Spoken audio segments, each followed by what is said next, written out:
रुड़की क्षेत्र में भारी बारिश के बाद जहां जलभराव की समस्या जगह जगह सामने आई, तो वहीं पॉश कॉलोनियों में भी जलभराव से लोगों को दिक्कतों का सामना करना पड़ा। इसी कड़ी में साउथ सिविल लाइन व आसपास की कॉलोनियों में भारी जलभराव से लोगों में कोहराम मच गया। ये ही नहीं, जब कई दिन तक जलभराव की निकासी नहीं हुई और लोगों को खाने पीने के लाले पड़ रहे, तो उनमें आक्रोश फैल गया और स्थानीय विधायक उमेश कुमार व क्षेत्रीय सांसद डॉक्टर निशंक के खिलाफ मुर्दाबाद के नारे लगाए।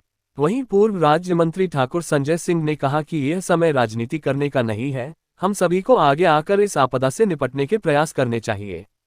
उन्होंने कहा कि पूर्व के जनप्रतिनिधियों की बदौलत आज तक क्षेत्र की समस्याएं जस-तस है।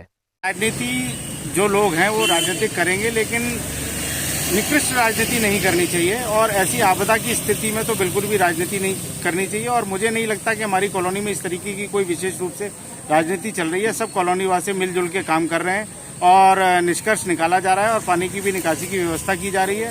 जैसे कि मैं बताऊं आपको कि मैं 15 तारीख को आया था, 7-8 उस दिन ट्रैक्टर और ये पंप्स लगवा के इंतजाम करके हमारी पूरी टीम ने, संदीप हमारी टीम को लीड कर रहे हैं, उन्होंने पूरा इंतजाम किया, हमने पूरा सहयोग किया उनका, वो सब व्यवस्था बना के हम गए।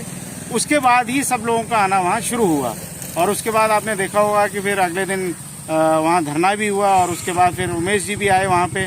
उसके बाद जिस दिन मैं 15 तारीख को आया था, उसी दिन माननीय निशंक जी ने प्रबल तौर पे हमारे एसडीएम साहब और एमएनए साहब जो मेरे साथ ही थे उस दिन, उनको भी आदेशित किया कि जो भी व्यवस्था त्वरित की जाए। उसके बाद उन्होंने भी 2-3 पंप और बढ़ाए, जिससे पानी का बहाव मेन रोड की तरफ ज़्यादा होने लगा था। ऐसा नहीं है, काम तो हुआ है वहाँ पे और संगठित होकर लगे कर रहे हैं वहाँ पे काम, ऐसा नहीं है। गोलमोहन रोटी थी। देखिए ऐसा है, ये जिन भी लोगों के आपने नाम लिए हैं, माननीय हरीश रावत जी 5 साल सांसद रहे और उनकी सरकार 5 साल रही, और हमारे माननीय विधायक जो पूर्व हैं वो 10 साल हमारे क्षेत्र के विधायक रहे। लोगों का गुस्सा इसलिए उन पर ज़्यादा था क्योंकि वो सरकार में रहते हुए भी कुछ कार्य नहीं कर पाए वहाँ पे, और फिर वो आज ऐसी आपदा की स्थिति में इस राजनीति का पार्ट बन रहे थे। इसलिए जनता का मैं उबाल आया। आप राजनीति ना करके उसका जो आपने व्यवस्था करवानी चाहिए थी वो व्यवस्था करवानी चाहिए थी वहाँ, ताकि पानी यथाशीघ्र वहाँ से निकल सकता था। देखिए ऐसा है, ये मेरा राजनीति में मेन मकसद ही ये था जब मैं आया था कि हमारी कॉलोनी में यहाँ 25 साल से रह रहा हूँ और मैं हर तरीके की राजनीति मैंने यहाँ पे देखी, और जब मैं उससे त्रस्त हो गया तो मैंने खुद राजनीति में आने का बीड़ा उठाया। और मेरे राजनीति में आने का पर्पस सिर्फ ये था कि हमारी पानी जल निकासी का मुद्दा ही मेन मुद्दा था। आप मुझे 10 साल से जानते हैं, आप देखिए किसी हर पल वही मुद्दा मेरा प्रमुख तौर पे रहा। और इसके माध्यम से मैंने बताया भी था आपको पहले कि माननीय प्रधानमंत्री के थ्रू यहाँ लेटर आया था। ये 2015 से प्रक्रिया चल रही है।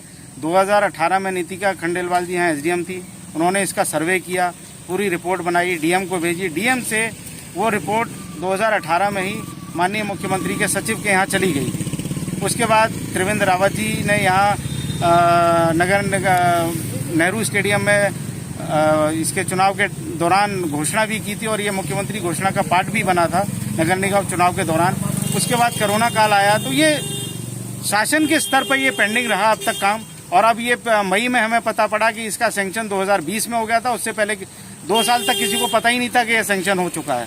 ना शासन ने हमें अवगत कराया, ना किसी ने अवगत कराया। अब उम्मीद है कि यह सैंक्शन हुआ है तो अब बरसात के बाद शायद अगली बरसात में हमें ये परेशानी ना झेलनी पड़े। एमपी साहब ने त्वरित कार्रवाई करने के लिए कहा गया है। उन्होंने अधिकारियों को आदेशित किया है कि जो नाला यहाँ पास हुआ है सड़क के दोनों तरफ, उसको रजवाए में जोड़ा जाए जो गोदावरी होटल के पास है, उसका काम यथाशीघ्र शुरू किया। ब्रह्मानंद चौधरी, दिव्य टाइम्स इंडिया, रुड़की।